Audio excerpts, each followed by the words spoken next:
Habidere und Servus. An der zarten Stimme habt ihr es erkannt, wer hier ist, nämlich der Mike. Das hat mich jetzt wirklich durcheinander gebracht. Ich weiß schon. Aber ich war Mike auf alle Fälle dabei und er hat auch eine zarte Stimme und ich bin der Kani. Hi Mike. Ja, hi Kani und an die lieben Hörer natürlich auch. Servus und Habidere. Schön, dass ihr wieder am Start seid. Der Mike hat jetzt mit Absicht nicht gegendert, weil wir nämlich Frauen abschrecken und deswegen nur männliche Hörer haben. Ja, ganz genau. Hauptsächlich schreckt eigentlich der Corby Frauen ab mit seiner unbegründeten Misogonie. Ja, aber das ist ja wegen so ein Potpourri der Gefühle, weil er schaut so gut aus und deswegen wäre er bei den Frauen ziemlich gut angekommen. Ja, das ist aber der Ted Bundy auch gewesen. Ja, aber das habe ich ja nicht gesagt, dass er es nicht ist. Also, ich habe gesagt, dass er gut ausschaut und gut ankommt, aber dass er alle Tassen im Schrank hat, habe ich nicht gesagt. Das stimmt, ja. Und die meisten unserer Hörerinnen, die wir früher gehabt haben, haben das halt irgendwann gemerkt und deswegen haben wir es leider nicht mehr. Aber es ist ein anderes Thema. Wir reden halt auch über einen unglaublich hübschen, gut aussehenden Mann. Ich möchte halt fast sagen, also, dann den. Wenn ihr jemanden müsstet, dann den. Aber dann volles Programm. Da war von Teebeutel, Deep Throat und also alles da mit dem. Alles, wirklich alles. Also ich da zuerst einmal schön essen gehen mit ihm. Nein, nix.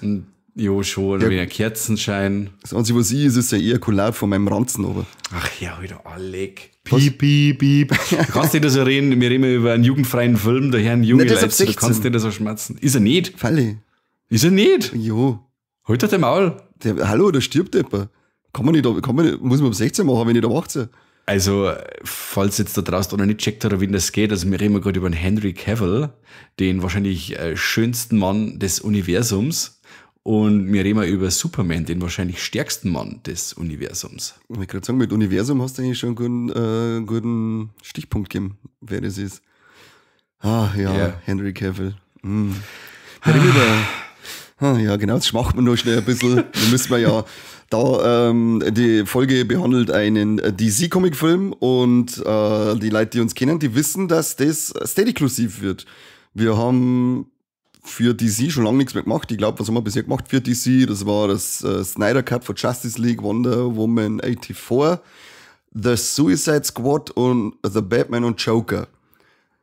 In das DC-Universum kehren aber davor bis jetzt nur der Justice League natürlich und Wonder Woman und jetzt haben wir uns gedacht, Marvel bedienen wir die ganze Zeit, jetzt machen wir mal wieder einen DC-Film und da fangen wir einfach von vorne an, denn Man of Steel mit dem Henry Cavill als titelgebenden Stahlmann war der Startschuss vom Zack Snyder, seinem geplanten Snyderverse, das wir ja so leider nie bekommen haben, wie es hätte sein sollen. Leckt's mich, Warner Brothers Bosse und jeder, der sonst noch mit der Schuld ist. Aber ja, für mich war das echt ein traumhafter Start gewesen in ein tolles Universum. Es ist ein traumhafter Start. Also ich habe ihn jetzt zum ersten Mal seit Jahren gesehen wieder. Also ich weiß nicht warum, dass ich so viel Zeit verstreichen habe lassen. Ich habe ihn wirklich einmal im Kino gesehen und dann nochmal vor, ich weiß nicht, also, ja, locker 8, 9 Jahre wird das mittlerweile schon wieder her sein. Und ja, das ist ja ganz was Tolles, möchte ich fast behaupten. Das ist schon schön, so. Ja, schon schön. Ich habe zuletzt, glaube ich, beim Release vom Snyder Cut angeschaut. Weil ich mir gedacht habe, das passt genau. Machst du nochmal kurz so einen kleinen Marathon mit Man of Steel, Batman vs. Superman und dann eben erst noch mit den Justice League mit dem Joss Whedon, damit man dann einen direkten Vergleich hat. Das haben wir auch nochmal angetan und dann haben wir Snyder Cut angeschaut. Ja, und die 3 Filme, also jetzt ein Whedon sei Scheißdreck aus Folglos, die 3 Filme miteinander sind perfekt. Finde ich also eine schön fortlaufende, perfekte Geschichte. Ja, macht mich traurig. Aber bevor wir jetzt die ganze traurig sind, da ich sagen, ab hier verabschieden wir uns das erste Mal vom Bodensatz der Hörerschaft, die nicht einmal ein paar Schäkel übrig haben, um sie ein Steady-Abo bei uns zu kaufen. Ja. Und, sagen wir, leckt's uns. Und die keine liebe Menschen haben, denen ihr Abo das wert ist, dass sie einen Verwandten oder Freunde oder Liebsten einfach was schenken, genau. Nämlich uns. Das sagen wir jetzt gleich mal. Also, leckt's uns am Arsch und auf Wiederschauen.